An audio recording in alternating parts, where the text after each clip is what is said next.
छत्तीसगढ़ में उपचुनाव को लेकर ऐलान हो चुका है। रायपुर की दक्षिण विधानसभा सीट पर उपचुनाव होना है। ये सीट बीजेपी का गढ़ मानी जाती है।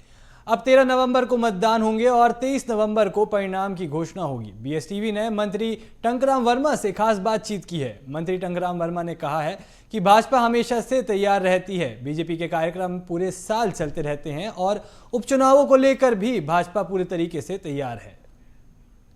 सीट जहां विधानसभा का उपचुनाव होना है वो रायपुर दक्षिण की सीट है। यह सीट बृजमोहन अग्रवाल के नाम से जानी जाती थी। अब चुनाव आयोग ने ऐलान कर दिया तारीखों का। 13 नवंबर को जो है मतदान होगा और 23 नवंबर को मतगणना होगी। हमारे साथ खास बातचीत करने के लिए मंत्री टंकराम वर्मा है। सर, चुनाव की तारीखों का ऐलान हो चुका है, क्या बीजेपी पूरी तरीके से तैयार है, कैसे देखते हैं इसको? भारतीय जनता पार्टी हमेशा तैयार रहता है। हमारा जो कार्यक्रम है पूरे समय चलते रहता है और अभी तो हमारे छत्तीसगढ़ में भारतीय जनता पार्टी की सरकार है, केंद्र में भी भारतीय जनता पार्टी की सरकार है और सरकार की जो योजनाएं हैं उनका लाभ सीधे हितग्राहियों तक पहुंच रहा है।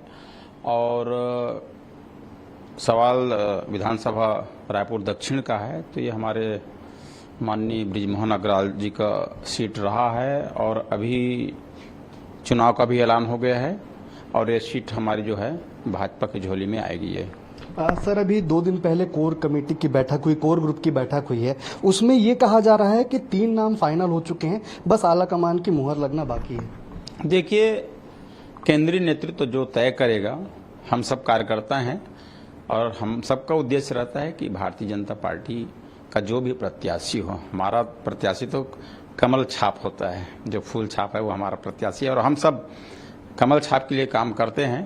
प्रत्याशी जो भी हो उसको हम सब मिल करके जिताएंगे और वो सीट हमारी भारतीय जनता पार्टी के पक्ष में आएगी। ये आखिरी सवाल है। कांग्रेस ये कह रही है कि बृजमोहन अग्रवाल चूंकि अब चुनाव नहीं लड़ रहे हैं तो उनके लिए ये दक्षिण विधानसभा में जब उपचुनाव होगा तो वो जीत जाएंगे। उनका ये दावा है कि हम जीतेंगे ही जीतेंगे क्योंकि अब बृजमोहन अग्रवाल जैसे कैंडिडेट बीजेपी के लिए नहीं लड़ेगा। ये उनकी सपना है, उनकी सपना धरी की धरी रह जाएगी। उन्होंने विधानसभा चुनाव में सपना देखा, लोकसभा चुनाव में सपना देखा। आप सबको पता है कि वो बोलते थे कि भारतीय जनता पार्टी को छत्तीसगढ़ में लोकसभा में 1-2 सीटें मिलेंगी और परिणाम आपके सामने हैं। उनके पास पब्लिक को बताने का, उनको दिखाने का, उनके पिछले 5 साल में कुछ रहा नहीं और पब्लिक जो है उस पार्टी से, कांग्रेस पार्टी से नाराज होकर के एक तरफा भारतीय जनता पार्टी को वोट दी है और सरकार बनी है और ये दक्षिण विधानसभा सीट भी भारतीय जनता पार्टी के पक्ष में आएगा। बहुत बहुत शुक्रिया। ये हमारे साथ थे मंत्री टंकराम वर्मा, जो ये बता रहे थे कि जो दावा है, जो आश्वासन है, पूरी तैयारियां हो चुकी है और लगातार अगर बात हो दक्षिण विधानसभा उपचुनाव की तो इसमें जीत बीजेपी की होगी। बीजेपी पूरी तरीके से तैयार है। वहीं कांग्रेस के ऊपर निशाना साधते हुए भी ये कहा है कि कांग्रेस जो है वो सपना देख रही है, वो सपना कभी उनका सच में नहीं बदलने वाला है। कैमरामैन गुपेंद्र निर्मलकर के साथ रायपुर से BSTV के लिए शिवम दुबे।